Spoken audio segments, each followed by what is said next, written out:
chefe é ordem.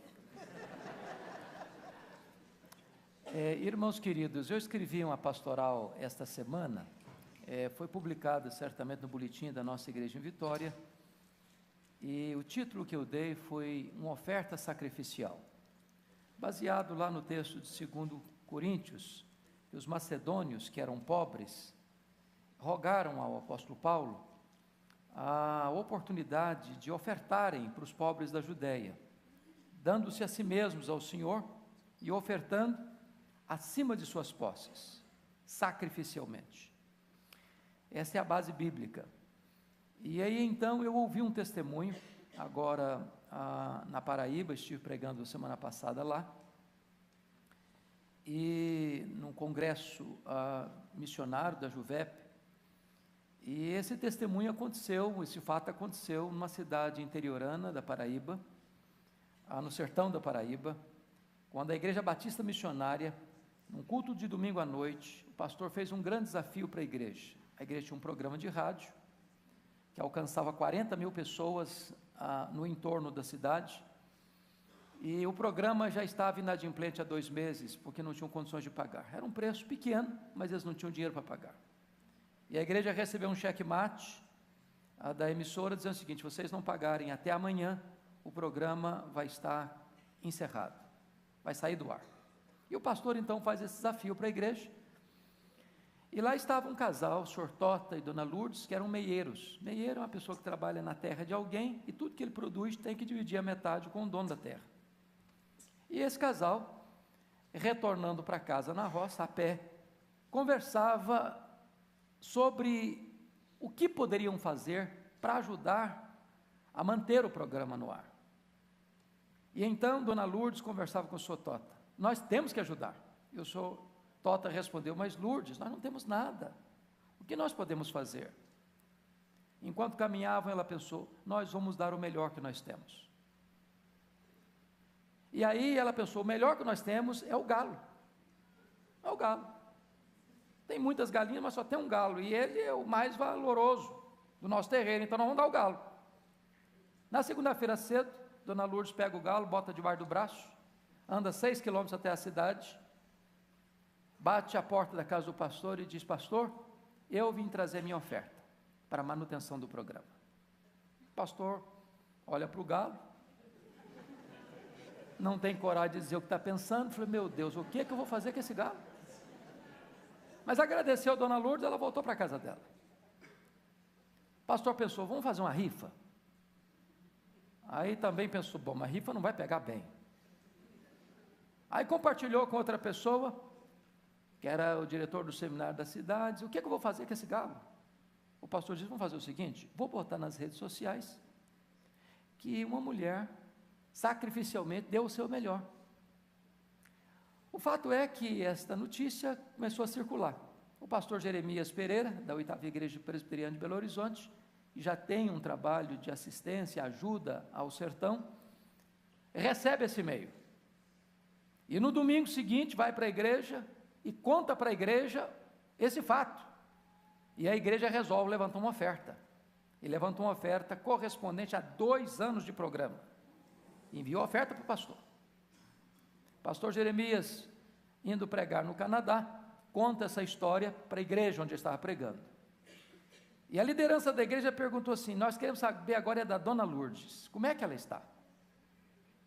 Aí disseram o seguinte: bom, o sonho da dona Lourdes é ter uma geladeira, que ela mora numa casa de chão batido, tem energia, mas não tem uma geladeira para tomar água gelada no calor escaldante do sertão. Ela quer também fazer chup-chup para vender e fazer um troco. Então a igreja lá do Canadá falou: nós vamos levantar a oferta aqui, vamos comprar uma geladeira nova, um fogão novo para a dona Lourdes. Foram lá e compraram a geladeira e o fogão para ela. Uma outra igreja, sabendo dessa história, perguntou assim: eu quero saber como é que é essa terra que a dona Lourdes e o senhor Tota trabalham. Levantaram as informações e essa igreja disse: nós vamos comprar a terra. Onde ela trabalha de meio, vai ser dela. Comprar a terra, passar a escritura em nome dela e do senhor Tota. Uma outra igreja, sabendo da notícia, fez a seguinte pergunta: bom, eu quero saber como é que é a terra, como é que se trabalha na terra. Vamos levantar aqui os nossos especialistas, vamos irrigar essa terra, para que a terra possa produzir na quantidade máxima. E foram lá, prepararam tudo, irrigaram toda a terra para que a terra fosse totalmente produtiva. Uma igreja de Nova York, ouvindo esse testemunho, fez uma outra pergunta: eu quero saber como é que é a casa da Dona Lourdes. Ah, Dona Lourdes mora ainda numa casa de chão batido. Pois então nós vamos construir uma casa nova para ela, uma casa ampla, uma casa grande, vamos mobiliar toda a casa dela, e botar tudo que ela precisa nessa casa. E então um repórter da Christianity Today, uma das mais importantes revistas evangélicas do mundo, um repórter escuta essa história, sai de Nova York, vai ao sertão da Paraíba, e escreve um artigo sobre este assunto, e esta história percorreu o mundo. O que eu achei interessante é que a Dona Lourdes não deu o galo pensando em receber um galinheiro de volta, nem deu esperando qualquer retorno de volta, deu por amor, deu sacrificialmente. Pastor Arival disse que nós temos um grande desafio de expansão, e talvez você pergunte assim: bom, mas o que é que eu posso dar? Como é que eu posso contribuir? Você pode dar o seu melhor, você pode dar sacrificialmente, porque quando você faz isso com a motivação certa, diz a Bíblia, que Deus multiplica a sua sementeira. É tempo dessa igreja experimentar os grandes milagres de Deus. Abra sua Bíblia comigo no texto que vamos tratar hoje, Provérbios capítulo 24.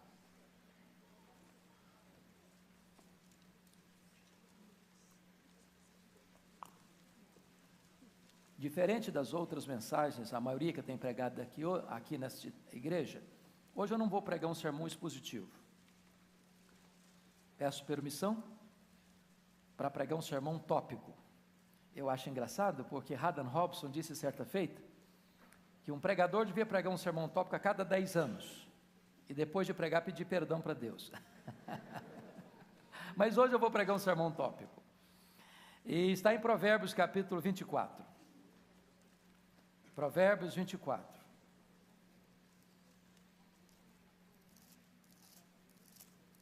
Versículos de número 15 e 16. Não te ponhas de emboscada, ó perverso, contra a habitação do justo, nem assoles o lugar do seu repouso. Porque 7 vezes cairá o justo e se levantará, mas os perversos são derribados pela calamidade. Você pode repetir esta primeira parte do verso 16 comigo? Porque 7 vezes cairá o justo e se levantará. Então eu quero tratar com você hoje como transformar adversidades em triunfo. Como transformar adversidades em triunfo. Meus irmãos, não é preciso ser nenhum grande entendedor da realidade para saber que nós estamos vivendo um tempo adverso, um tempo de crise, um tempo difícil, um tempo até amargo na nação brasileira. O cenário não é róseo, é cinzento. O cenário político é um dos mais constrangedores da nossa história. No cenário econômico, nós ainda estamos patinando. No cenário religioso, nós vemos crescer a apostasia. Vivemos tempos de grandes dificuldades. Mas não é apenas uma questão macro, eu queria pensar na sua vida, nos dramas do seu coração, nas dores que latejam na sua alma, naquelas tensões e dores que você curte lá dentro da sua casa, entre 4 paredes, e ninguém sabe, e ninguém vê, a não ser o próprio Deus. Quantas tempestades, quantos ventos contrários, quantas lágrimas amargas, quantas noites indormidas, Quantas ansiedades que rondam o seu coração e a sua alma. Quantas fraquezas. Entretanto, nós estamos fiados não na nossa força. Ela é frágil demais. Mas a despeito de nós sermos frágeis a ponto de beijarmos o chão, e irmos à lona e cairmos 1, 2, 3, 4, 5, 6, 7 vezes, Deus nos levanta, Deus nos põe de pé, Deus enxuga as nossas lágrimas, Deus reanima o nosso coração, Deus nos dá força para caminhar, Deus nos dá ânimo para prosseguir, porque é Deus quem nos dá a vitória. Nós poderíamos dizer como Paulo, tudo posso naquele que me fortalece. Bom, isso me faz lembrar uma história até engraçada. Deve ser uma lenda com certeza.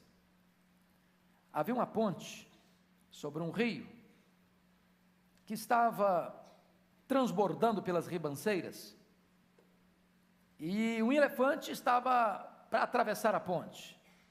E um camundongo precisa atravessar a mesma ponte e resolve pedir carona ao elefante. E então o elefante, com muita compaixão, disse, vamos lá. O camundongo subiu em cima do elefante, e o elefante começa a caminhar a ponte balança daqui, balança dali, e o elefante vai passando, e o camundongo firme em cima dele. Quando terminaram de atravessar, o camundongo olhou para o elefante e disse, companheiro, nós chacoalhamos aquela ponte, hein? Nós chacoalhamos aquela ponte. Às vezes, desculpam da fraqueza da expressão, mas nós somos como esse camundongo. E às vezes, depois de tantas lutas, de tantos reveses, de tantas dores, de tantas quedas, quando Deus nos levanta, e quando nós atravessamos as pontes sobre os rios caudalosos, nós olhamos para Deus e dizemos, Senhor, nós chacoalhamos aquela ponte, hein? Na verdade, toda a força e todo o poder vem de Deus. Vem de Deus. Eu não sei como é que você está hoje, como é que você entrou aqui. Eu não sei que lutas você está atravessando na sua vida, no seu casamento, na relação com seus filhos, aqui dentro da sua alma, seus conflitos. Eu não sei que dores você carrega no seu peito com relação à sua saúde, seus temores, suas ansiedades. Eu não sei como é que está a sua vida financeira e que tipo de tensão você carrega no seu coração.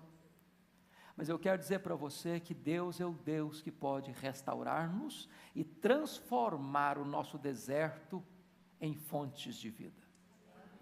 As nossas dores mais profundas em fontes de consolação. E ainda que você tropece, que você passe por reveses, passe por aflições, passe por dificuldades, passe por desânimo, e muitas vezes você que foi encurralado até mesmo pelo perverso, que tentou de todas as formas derrubar você, não arrastar em você, puxar o seu tapete, apunhalar você pelas costas, e tantas vezes você sofreu reveses e mais reveses, ainda que você caia 7 vezes, Deus há de levantá-lo, Deus há de erguê-lo. Então, eu queria olhar para esse texto e tirar aqui algumas lições. Primeiro, nem todos aprendem com as adversidades. Vocês acreditam que a vida tem adversidades? Vocês acham que nós vivemos aqui blindados? Nós não vivemos numa colônia de férias, enfrentamos lutas. Mas uma coisa é verdade, isso é um fato. Todas as pessoas enfrentam adversidades. Isso é um fato. Crianças, adolescentes, jovens, adultos, velhos, homens, mulheres, doutores, analfabetos, empresários, empregados, não importa a sua condição social, a sua realidade, é fato isso, todos enfrentam adversidades. Isso não é fato. O que não é fato? Nem todas as pessoas vão aprender com as adversidades. Então a adversidade vai ser na sua vida ou sua coveira, ou sua pedagoga. Por exemplo, pega Pedro e Judas. Um traiu Jesus, outro negou Jesus. Um tirou a sua própria vida, o outro se arrependeu. Você pega a história dos 10 leprosos. Os 10 foram curados. 9 se contentaram apenas com a cura física. Um deles, eu quero mais, eu quero agradecer. E foi curado da principal lepra que atormentava a sua vida, que era a lepra espiritual, e foi salvo por Jesus. Você pega a história de Eliseu e Geazi. Um olha e vê o exército inimigo, outro olha e vê o exército de Deus. Um olha e vê o problema, o outro olha e vê a solução. Um olha e diz, vamos ser esmagados, e sofreram a derrota cachapante. O outro olha e diz o seguinte, a vitória está a caminho, Deus é por nós. É uma questão de perspectiva. É uma questão de perspectiva. Para quem você está olhando? Onde está a sua confiança? No braço da carne ou no socorro de Deus? Pensem comigo, que nós podemos entender que de Deus vem a vitória para a nossa vida. Deixa eu lhes dar um exemplo da história. Há um pastor chamado Norman Vincent Peale, foi um pastor metodista, e ele quis publicar um livro, e ele sonhou em publicar um livro, e escreveu um livro. E o grande problema, e acho que vocês todos sabem, que as editoras, via de regra, têm muita dificuldade de apostar no escritor que está começando. Elas nem levam, às vezes, em conta o teor da obra, o valor da obra. Elas têm dificuldade em apostar no sucesso dessa obra. Então, Norman Vincent Peale escreveu o livro, procurou umas 10 editoras, nenhuma delas se interessou pela obra. Muito frustrado ficou, chegou em casa, jogou os rascunhos no lixo, e disse assim, aqui vão ficar os meus sonhos de escritor. A sua mulher, Dona Ruth, mais crente, mais otimista do que ele, pegou os rascunhos do lixo e disse assim, eu acredito que Deus pode fazer coisas novas e realizar os seus sonhos. Eu vou continuar lutando. E bateu em outras portas, em outras editoras, e achou uma editora que se interessou pela obra. Resultado? Esse livro é um dos maiores best-sellers da literatura. Já foram vendidos mais de 40 milhões de exemplares. Estavam no lixo. Questão de perspectiva. Você precisa aprender com as adversidades da vida. É como aquele pai que era bêbado e morreu bêbado. Tinha 2 filhos apenas. O curioso é que um dos filhos se tornou um grande empresário. O outro se tornou um bêbado, ébrio, e foi parar na cadeia. Isso levou um repórter a ficar muito curioso com a história e foi fazer uma entrevista a ambos. Aí foi na cadeia entrevistar um dos filhos e disse, você acha, ele respondeu, com um pai como eu poderia ser alguém na vida diferente disso? Meu pai era um ébrio, também sou um ébrio. Aí foi entrevistar o outro filho, que era o empresário. Por que você chegou aqui? Ele respondeu, com um pai que eu tive, você acha que eu poderia ser outra coisa na vida? Eu tinha exemplo de sobra para não imitar a vida dele, pois eu quis ser exatamente diferente do meu pai, é por isso que eu estou aqui. Em vez de você ficar reclamando das adversidades que você está passando, olhe pelos olhos da fé, da confiança, e saiba de uma coisa, é possível que as adversidades sejam pedagogas de Deus na sua vida, em vez de serem a coveira de enterrar a sua vida. Segunda lição que eu gostaria de chamar a sua atenção. Mude sua atitude diante das adversidades. A crise, meus irmãos, é uma encruzilhada. O que diferencia alguém que vence, alguém que é derrotado, alguém que caminha vitoriosamente, alguém que fracassa, não é a circunstância, é a atitude. A Bíblia diz que num tempo de fome, de crise, Isaac resolve semear no deserto e colhe a 100 por 1. Quando todo mundo está dizendo, aqui não vai, aqui não dá, aqui é fracasso, aqui é derrota, aqui não adianta investir, ele investiu exatamente aí, e Deus o fez prosperar. Atitude. Pense comigo na história de Paulo e Silas. Eles estavam presos, açoitados, com as costas ensanguentadas, e eles poderiam entrar para aquela cadeia de Filipos com murmuração, com reclamação, com amargura, com um sentimento de completa inconformação com a realidade, mas eles entram ali e começam a cantar e a dar louvores a Deus, e Deus faz um milagre, e a igreja é fortalecida a partir daquela cadeia, porque o carcereiro e toda a sua família se convertem. Pensa comigo, por exemplo, na história de John Bunyan, 14 anos preso, não é prisão imunda, ele poderia ali naufragar na sua depressão, mas ele aproveita aquela cela, úmida, escura, sombria, insalubre, para se tornar o cenário, para ele escrever a obra mais importante e mais lida no mundo depois da Bíblia, O Peregrino. Então, em vez de você ficar reclamando da adversidade, veja o que Deus pode fazer através da adversidade. É uma questão de perspectiva. Deixa eu lhes dar um outro exemplo. Os biógrafos de Richard Nixon contam que poucos meses após a sua renúncia como presidente dos Estados Unidos da América, o ex-presidente americano entrou em uma profunda depressão, a ponto de ser hospitalizado. Numa tarde, ele estava deprimido no quarto do hospital, e disse assim para sua esposa: minha querida, a minha vida acabou, eu não tenho mais razão para viver, eu fracassei, eu envergonhei o meu país, meu nome está na lama. Quando a esposa vai e abre a janela, e quando ela abre a janela do quarto, um avião passava com uma faixa, e nessa faixa estava escrito: Presidente Nixon, Deus te ama, e nós te amamos também. Quem mandou escrever essa faixa foi Dona Ruth Graham, esposa de Billy Graham.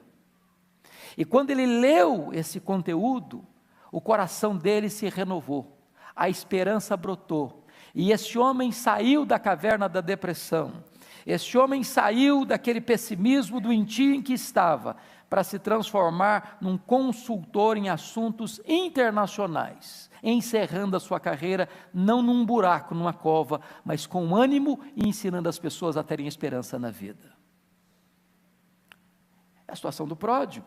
Ele estava num chiqueiro, passando fome, cheio de trapos, de farrapos, quando de repente algo muda. Pensou no pai, pensou na casa do pai, diz: quantos trabalhadores de meu pai têm pão com fartura? Levantar-me-ei, irei ter com meu pai. Se você ficar olhando apenas para o chão, para a lama, para a derrota, para o fracasso, você vai naufragar.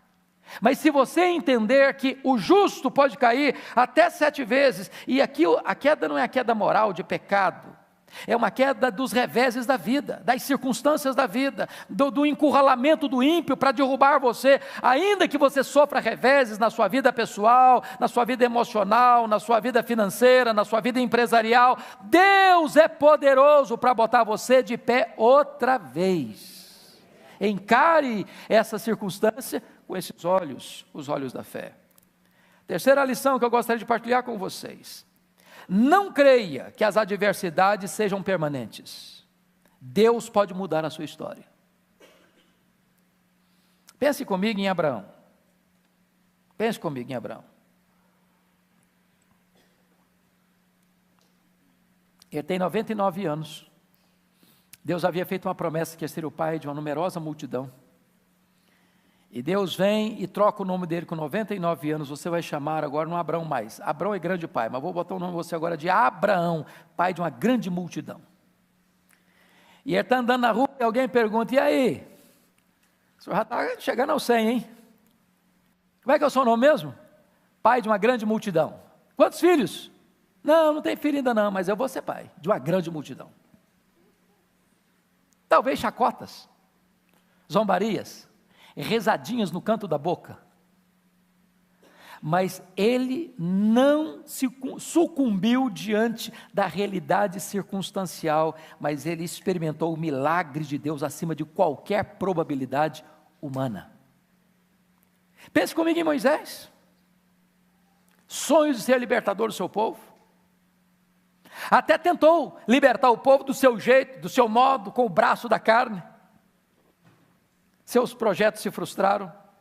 E ele passa 40 anos tostando a pele no sol escaldante do deserto do Sinai, andando atrás de ovelhas, pelas montanhas escarpadas do Sinai.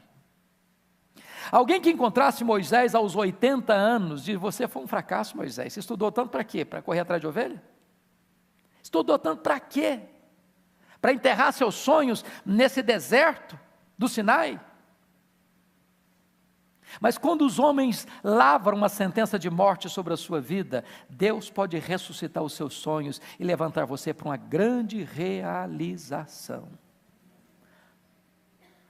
Quando você pensa que você está dependurando as chuteiras, Deus pode estar levantando você para o maior projeto da sua vida.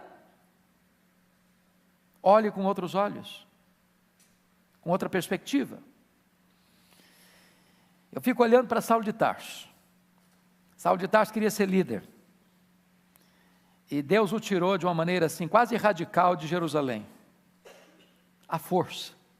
Ele não queria ir, pois já saiu assim mesmo. E sabe para onde ele foi? Foi para Tarso. Sabe onde era Tarso? A cidade que ele nasceu. Sabe quanto tempo ele ficou lá longe dos holofotes? Mais de 10 anos. E eu fico imaginando, pastor Ival, o que passou pela cabeça do Saulo nesses 10 anos lá. Meu Deus, ele tinha tantos sonhos, tinha tantos projetos.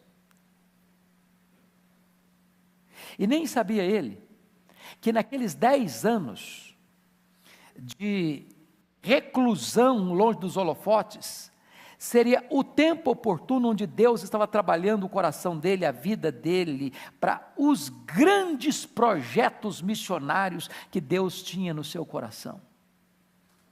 Para levantá-lo como grande líder do cristianismo.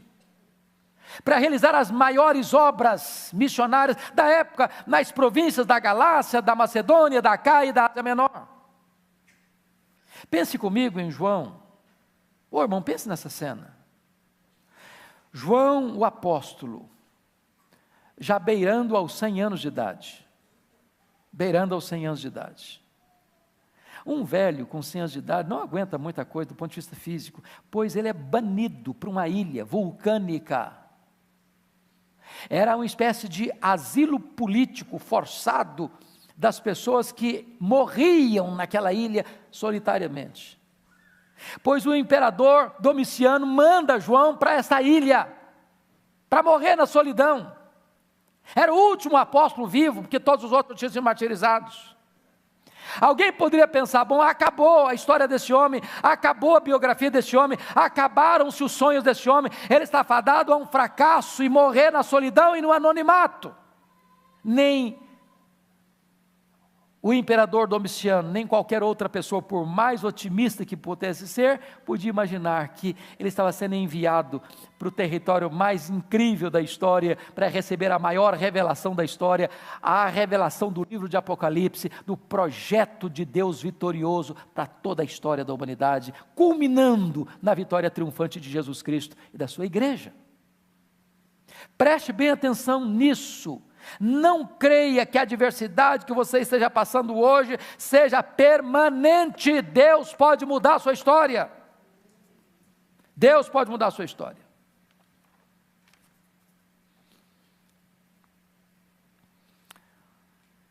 Agora, pense comigo numa coisa. Pense comigo numa coisa. A quarta lição que eu quero partilhar com vocês. Nós devemos aprender com as adversidades, porque elas podem nos ensinar as mais importantes lições da vida. Então, eu vou tirar algumas aqui. Primeiro, as adversidades devem ser nossas pedagogas e não nossas coveiras. Vamos entender isso aqui. O que o rei Davi disse no Salmo 119, versículo 71? Foi-me bom ter passado pela aflição. Para quê? Para que eu aprendesse os teus decretos. Eu pergunto para você: alguém em sã consciência pode ficar só na primeira frase do versículo? Foi-me bom ter passado pelo sofrimento? Alguém gosta de sofrer aqui? Tem masoquista aqui hoje? Faz sentido. Mas para que você aprenda os decretos de Deus, você tem que passar pelo sofrimento. Foi o que o pastor Ival disse agora há pouco sobre Jó. Jó não aprendeu que o Senhor tudo pode, porque estava estudando um bom livro de teologia, e de repente alguém que confabulou sobre isso, ou escreveu sobre isso, bom, então é verdade, nos planos de Deus não posso ser frustrado, porque eu li num livro de teologia que é assim. Ele aprendeu na urdidura da luta. Na urdidura da luta. Então, quando Deus permite você passar uma prova, é para que você entenda que isso é para o seu aprendizado. Deus não desperdiça sofrimento na vida de seus filhos. Deus não é sádico.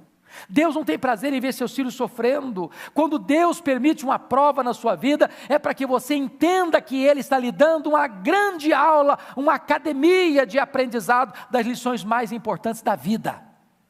Não desperdice o sofrimento. O que é que o apóstolo Paulo disse? Estava preso em Roma.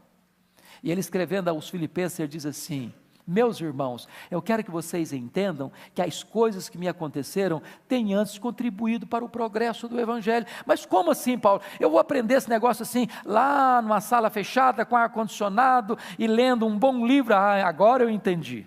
Foi assim que ele compreendeu essa verdade? Não, irmãos. Foi na luta. Foi nos vales. Foram nos vales da vida. Sendo açoitada aqui, sendo presa acolá, sendo perseguida ali, sendo enxotada acolá, passando por naufrágios, passando por dificuldades.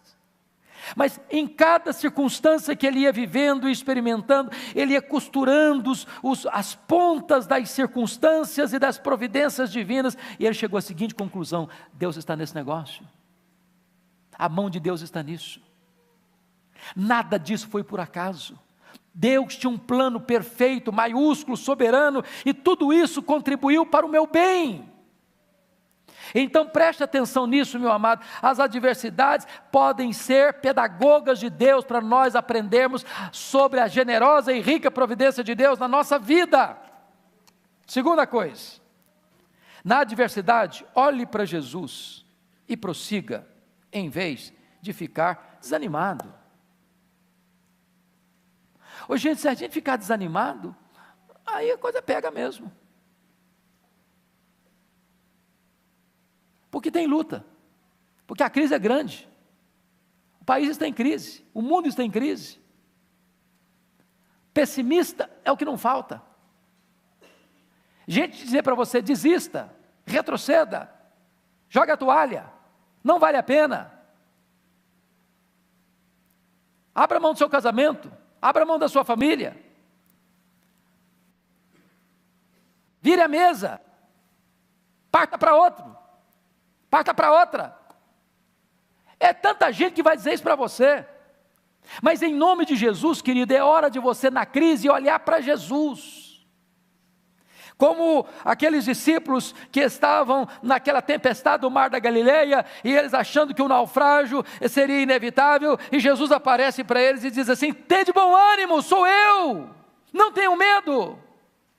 Se você olhar para as ondas, você naufraga. Se você olhar para o mar, você vai ao fundo do mar. Se você tirar os olhos de Jesus, você perde a esperança. Perde a esperança. O apóstolo Paulo diz: uma coisa eu faço. Eu esqueço daquilo que ficou para trás, eu olho para frente, para o alvo, para a soberana vocação de Deus em Cristo Jesus, nosso Senhor.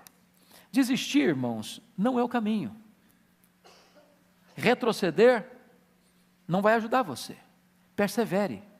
E quando eu falo para você persevere, estou falando na vida cristã, lá no seu trabalho, lá na sua empresa, lá na sua família, lá nos seus empreendimentos. Os grandes empresários do mundo, irmãos, muitos deles fracassaram, faliram. Muitos homens que hoje construíram um nome na história, pela graça de Deus, tiveram derrotas fragorosas. Deixa eu lhes dar um exemplo. Talvez no mundo político nenhuma pessoa seja mais conhecida da nossa geração, pelo menos por informação, do que o presidente Abraham Lincoln. Eu não sei quantos de vocês têm plena ciência de quem era esse moço. Ele nasceu na roça, trabalhou na enxada, trabalhava para pagar seus livros, estudava à luz de facho de lenha fincado no estuque da parede. Seu nome hoje, entretanto, é conhecido como nome de ruas, de avenidas, de bancos, de carros, de universidades. Mas, antes dele ser o 16º presidente dos Estados Unidos, ele enfrentou muitas derrotas, e eu vou citar algumas. Aos 22 anos, ele fracassou em seus negócios. Aos 23 anos, ele foi derrotado para a legislatura. Aos 24 anos, novamente fracassou em seus negócios. Aos 25 anos, ele foi eleito para a legislatura. Aos 27 anos, foi vítima de um colapso nervoso. Aos 29 anos, foi derrotado à candidatura de presidente da Câmara. Aos 31 anos, foi derrotado no colégio eleitoral. Aos 39 anos, foi derrotado na sua candidatura ao Congresso. Aos 46 anos, foi derrotado na sua candidatura ao Senado. Aos 47 anos, foi derrotado na sua candidatura à vice-presidência. Aos 49 anos, foi derrotado na sua candidatura ao Senado. Aos 51 anos, foi eleito presidente dos Estados Unidos da América e o maior presidente da história até hoje. A marca de alguém que vence não é alguém que não tem problema, que não tem adversidade, é alguém que, a despeito das adversidades, persevera. E agora, como cristãos, nós perseveramos porque olhamos firmemente para o alvo, para o autor e o consumador da nossa fé, Jesus Cristo, nosso Senhor.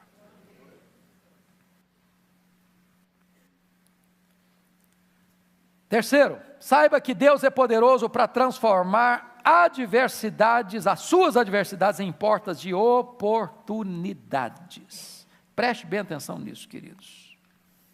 Está escrito no Salmo 84, que Deus transforma vales em mananciais. Deus transforma desertos em pomares. Deus transforma crises em oportunidades de Deus na sua vida. E eu vou citar alguns exemplos. Pense comigo em George Matheson. Ele vai ao médico e ele recebe a notícia de que ficaria cego em poucas semanas. Ele era noivo, estava noivo. Ao comunicar à sua noiva de que ele ficaria cego em algumas semanas, a noiva termina o noivado com ele. Ele fica triste, naturalmente, mas não se capturou a tristeza, não desceu ao vale da depressão. Ele começa a compor, nesse momento de dor, um hino, que nós cantamos ainda hoje. É o hino 260, do Inário Novo Cântico. Amor que por amor desceste, amor que por amor morreste, ó quanta dor não padeceste, minha alma vieste resgatar, e meu amor ganhar. Ele transforma a sua dor numa fonte de consolo para milhões de pessoas, para você e para mim ainda hoje. Pense comigo na história de Louis Braille. Louis Braille ficou cego na infância. Foi levado para um instituto de cegos. Depois de jovem, ele criou o sistema de leitura Braille, proporcionando o acesso ao conhecimento a milhões de pessoas cegas no mundo. Ele transforma a sua cegueira num instrumento de bênção para muitas milhares, milhões de outras pessoas. Pense comigo em Fanny Crosby. Vocês bem sabem que Fanny Crosby é considerada a maior compositora de hinos da história da humanidade. Ela compôs cerca de 4.000 hinos. Ela viveu 92 anos. Ela ficou cega na 6ª semana de vida, por um erro médico. Ela conhecia praticamente de cor o Novo Testamento. Ela cantava quase todos os seus hinos de cor. E os nossos hinos, ainda hoje, cantados por ela, são talvez os nossos preferidos. Que segurança tenho em Jesus, pois nele gozo, paz, vida e luz. A Deus demos glória por seu grande amor. Quer estar ao pé da cruz, que tão rica fonte, sempre vencendo, muito vitorioso, Cristo Jesus, o Senhor. Hinos de Fanny Crosby, que não permitiu que a cegueira de 92 anos levasse a sua vida para a caverna de uma depressão, mas fez dela uma fonte de consolo para o mundo. Então, meus amados, Eu gostaria de concluir dizendo para vocês que não é razoável que você, pelo fato de alguém ter tramado contra você, o perverso tramado contra você, puxado o seu tapete, ou você passado alguma adversidade na vida, ou pessoal, ou conjugal, ou familiar, ou financeira, ou de que ordem for da sua vida, você se capitular. Sabe por quê? Porque a Bíblia diz que o justo cai até 7 vezes, mas se levanta. E quem nos levanta é o próprio Deus. Quem nos põe de pé é o próprio Deus. Talvez você diga, pastor, mas até hoje eu estou passando por tantas dificuldades, por crises medonhas. Mas quem sabe você possa hoje pedir a Deus, como fez Jabes ou Jabes, cuja mãe o concebeu, ou melhor, deu à luz a ele, com grande sofrimento. Por isso pôs o nome dele de Jabes, marcando-o como um homem de dor. E ele tem coragem de dizer, meu Deus, eu não quero carregar esse fardo, eu não quero carregar essa história. Então Deus, tomara que Tu me abençoes, alargues as minhas fronteiras, me livre do mal, que seja sobre mim a Tua mão. E Deus ouviu a oração dele e mudou a história dele. Talvez a sua história tenha sido uma história de dor, tenha sido uma história de sofrimento. Talvez você carregue um fardo da sua família e dramas da sua casa, mas em nome de Jesus, hoje você pode ter uma postura diferente. Hoje você pode ter uma atitude diferente. Hoje você pode ter uma ação e uma reação diferente e rogar a Deus para romper esse ciclo de tristeza e dor e levantar você para uma nova história de vida. E eu quero concluir com uma história do esporte, sem qualquer tristeza para os irmãos que hoje esperavam a vitória e ela não veio. Na verdade, no futebol é sempre assim, uns se alegram, outros choram e não tem jeito.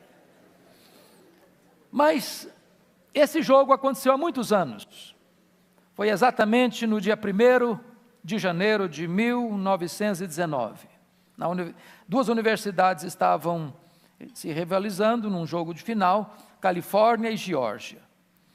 E um dos jogadores era o grande astro, o grande ídolo do futebol americano da época, Roy Riggles. E ele era a esperança do seu time. E então, no primeiro tempo do jogo, não apenas Roy Riggles não foi feliz na jogada, mas fez um gol contra. E saiu de campo vaiado no primeiro tempo. E desceu cabisbaixo para o vestiário. E a torcida lá no estádio aplaudia e drapejava suas bandeiras, e o time de Roy Riggles, já sofrendo uma derrota parcial, volta com moral baixo, entra com moral baixo no vestiário, aguardando o segundo tempo. Quando o técnico chega para ele e diz, Roy Riggles, o jogo ainda não acabou. Volte, vença, dê o seu melhor, reaja. E naquele jogo de 1º de janeiro de 1919, o time que estava sofrendo uma derrota parcial volta e reage. E Roy Riggles vira o placar e se transforma no grande astro daquele jogo. E sai de campo aplaudido ruidosamente. Talvez você, como que num jogo, está sofrendo uma derrota parcial. Na sua casa, na sua família, no seu casamento, nos seus negócios, na sua vida emocional. Talvez as pessoas estão drapejando as bandeiras, dizendo, você já está derrotado, você já não vai conseguir mesmo, você está fracassado. Aliás, você deu uma escorregada aí, fez um gol contra, e você agora vai ter uma marca de derrota na sua vida. Mas em nome de Jesus, o capitão da nossa vida, Jesus Cristo, o Senhor da nossa história, está dizendo para você, o jogo ainda não acabou. O jogo ainda não acabou. Volte, vire esse placar e vença. Vença porque a vitória não vem do braço da carne, a vitória vem de Deus. Põe os seus olhos nele. Nele você é mais do que vencedor. O justo pode cair até 7 vezes, mas ele se levanta. Hoje é dia de se levantar. Hoje é dia de se pôr de pé. Hoje é dia de dar a Deus toda a glória pela vitória que vem das suas mãos. Eu quero orar por você hoje, porque sei, irmãos, que vocês, como eu, como todos nós, enfrentamos lutas, muitas lutas. Mas eu gostaria de encorajar você hoje a experimentar um tempo novo na sua história e na sua vida. Então, se você quer colocar a sua vida nas mãos de Deus e ver a mão de Deus agindo em seu favor, transformando adversidades em oportunidades, onde você está, eu queria que você ficasse em pé. Eu quero orar por você, pela sua casa, pela sua família, apresentar a sua vida nas mãos do Deus vivo.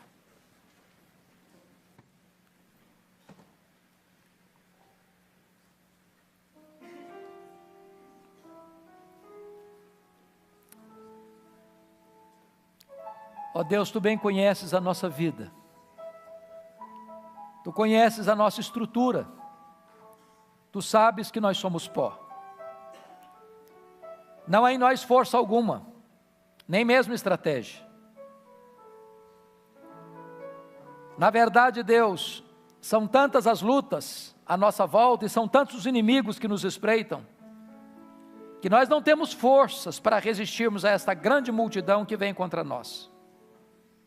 Mas os nossos olhos estão postos em Ti. Tu bem sabes, Deus, que muitos de nós aqui, nas lutas da vida, nos dilemas da vida, temos sido atacados, recebido golpes que tantas vezes nos levam ao chão, mas nós te pedimos em nome de Jesus, que tu nos ponhas de pé outra vez, que Tu alimentes o nosso coração com esperança, que os nossos olhos estejam postos em Ti, porque das Tuas mãos vem o socorro, das Tuas mãos vem a resposta. Então, se alguém entrou aqui nesta noite, Senhor, cabisbaixo, nocauteado, emocionalmente, moralmente, espiritualmente, que Tu restaures essa alma. Se alguém entrou aqui, meu Deus, desanimado com a vida, pensando em até mesmo dar cabo da própria vida, que Tu geres nesse coração esperança e alegria de viver, e viver para a Tua glória. Se alguém entrou aqui, Senhor, sem Te conhecer como Deus vivo, como Deus da salvação, como Deus da esperança, como Deus da vitória, que nesta noite este coração seja aberto pelo poder do Espírito Santo, para crer em Jesus Cristo nosso Senhor. Se alguém entrou aqui, Senhor, passando dificuldade na vida, coração amargurado, porque foi derrubado, porque foi perseguido, porque foi atacado injustamente, porque beijou a lona, em nome de Jesus, restaura essa alma, tire a mágoa, tire a dor, tire a tristeza, devolve a alegria da vida e restaura esta vida, Senhor. Se alguém entrou aqui, Senhor Deus, desempregado, perdeu o emprego, perdeu a empresa, sofreu prejuízos financeiros na vida, está angustiado, com contas para pagar, sem saber o que fazer do futuro, depois de tantas perdas e prejuízos, meu Deus, Tu és o Deus da restituição, Tu és o Deus da restauração, Tu és o Deus que faz tudo novo na nossa vida. Se alguém entrou aqui, Senhor, caído, prostrado, por causa do pecado, da tentação em que estreitou, que cercou, que emparedou e ele caiu em tentação, meu Deus, perdoa, meu Deus, restaura, meu Deus, levanta, meu Deus, dá uma nova chance para esta pessoa caminhar na Tua presença em Cristo Jesus. Oh Deus, levanta a Tua igreja, fortalece a Tua igreja, reaviva a Tua igreja, anima a Tua igreja, renova o ânimo da Tua igreja, Senhor, e dá-nos consciência de que em Cristo nós somos mais do que vencedores. Louvado seja o Teu nome, em nome de Jesus, aleluia, amém.